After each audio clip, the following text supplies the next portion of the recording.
तो फिर आज की स्पेशल डिश क्या है? सही पहचाना, ये है कटहल की सब्ज़ी, वो भी एक अलग तरीके से। आप इस तरह से कटहल की सब्ज़ी ज़रूर बना के देखिए, आपको बहुत ही अच्छा लगेगा।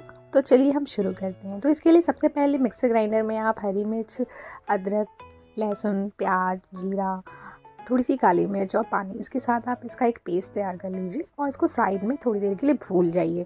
क्या ये कहाँ गया? तो आप इसको साइड करिए और उसके बाद ना ये जो प्रेशर कुक कर लिया था हमने हमारे जो कटहल थे, और यहाँ पे ये थोड़े ज़्यादा हो गए हैं, उबल गए हैं। आप इसको थोड़े मतलब आप 1 या 2 विसल ही करिए। हमने यहाँ पे 3 विसल लगाया था, तो शायद इसलिए ये थोड़े ज़्यादा हो गए हैं। अब इसके बाद आप इसमें दही डालिए। इसके साथ ही आप सारे जो भी आपके सूखे मसाले हैं, जैसे जीरा पाउडर, धनिया पाउडर, गरम मसाला, कश्मीरी लाल मिर्च, हल्दी, ये सारी चीज़ें, नमक, सारी चीज़ें आप डाल के इसको अच्छे से मिक्स कर लीजिए। जब ये दही और मसाले अच्छे से मिक्स हो जाएंगे ना, तब हम इसमें बेसन डालेंगे, जो कि 2 चम्मच के ही करीब है।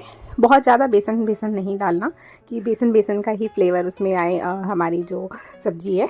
बस 2 चम्मच डालना है, थोड़ी सी बाइंडिंग के लिए, ताकि क्योंकि हम इसे फ्राई करेंगे तो हम बस फ्राई कर सकें, बस इसलिए हमें 2 चम्मच बेसन की ज़रूरत है, थोड़ा सा बाइंडिंग और उसके टच के लिए। ये देखिए हमारा हो गया है तैयार। हम यहाँ पे सरसों के तेल में ही इसे फ्राई करेंगे, क्योंकि हम मतलब सरसों का तेल ही बेस्ट रहता है।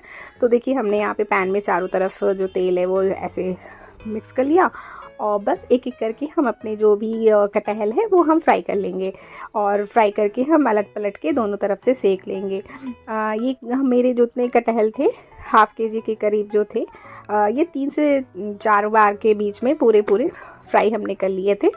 तो आप भी थोड़े थोड़े ही डालिए, एक साथ सारे मत डालिएगा, नहीं तो उसे टैकल करना बिल्कुल भी आसान नहीं होता, वो थोड़े से जल भी जाते हैं। तो बहुत ज़रूरी है कि आप इसको 3 से 4 बार करके आप इसे वो करिए, अदरवाइज़ ये जलने लगेंगे या फिर अच्छे टेक्सचर और वो सब नहीं मिल पाएगा आपको। तो आप देखिए एक बार का ये मेरा बैच है और हम इसे पलट चुके हैं, और ये देखिए सुनहरा होके एकदम मस्त होके तैयार हो चुका है। ये देखिए कितने अच्छे लग रहे हैं जो हमारे कटहल फ्राई होके आए। आप इसको ऐसे भी खाएंगे ना, चाय के साथ, ही एक तरह से पकौड़े भी हो जाते हैं, तो आप इसको ऐसे भी खाएंगे, बहुत अच्छा लगता है। आप ज़रूर से ट्राई करिएगा। अब देखिए जो भी हमारे पास खड़े मसाले हैं ना, जैसे तेज़पत्ता, बड़ी इलायची, जीरा, लौंग, काली मिर्च, ये सारे आप डाल दीजिए, और प्याज कटे हुए डाल दीजिए। ये 2 कटे प्याज हैं, 2 कटे प्याज और 2 पिसे प्याज, हमने यहाँ पूरे प्रॉपर 4 प्याज लिए हुए हैं। तो 2 जो हमने पेस्ट डाला था वो, उसके बाद जो सूखे मसाले हैं हमारे वो, तो यहाँ सूखे मसाले में भी वही सेम मसाले ही रहेंगे कि गरम मसाला, कश्मीरी लाल मिर्च, हल्दी, नमक, जीरा पाउडर, धनिया पाउडर, ये सारी चीज़ें आप डाल दीजिए, और उसके बाद थोड़े से पानी डाल के आप इसको कुक कर लीजिए। यहाँ पे जो हमारा बैटर बचा हुआ था दही वाला, मैंने थोड़ा सा यहाँ पे बचा हुआ था तो वो भी मिक्स कर दिया। मैं कहूँ वेस्ट क्या करूँ, उसको भी डाल देती हूँ, तो मैंने यहाँ वो डाल दिया। अगर आपके पास भी जैसे बच जाए ज़्यादा, तो आप उसे वेस्ट मत करिए, उसे फेंकिए नहीं, आप इसी में डाल दीजिए, बहुत ही अच्छा टेस्ट उससे भी आता है।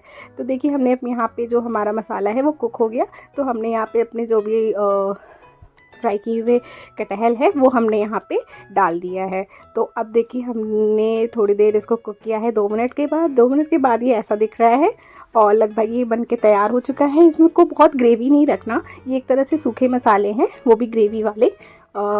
तो देखिए हमने यहाँ पे धनिया के पत्ते से गार्निश कर दिया। अच्छे से धनिया डालिए, एकदम अच्छे से डालिए, क्योंकि इसमें धनिया का फ्लेवर बहुत ही अच्छा लगता है। तो देखिए यहाँ पे हमारे तैयार हैं हमारे जो कटहल बनके, वो कितने दिखने में अच्छे और टेस्टी से दिख रहे हैं। ये बहुत ही अच्छी और लाजवाब सी सब्ज़ी है, एकदम अलग सी।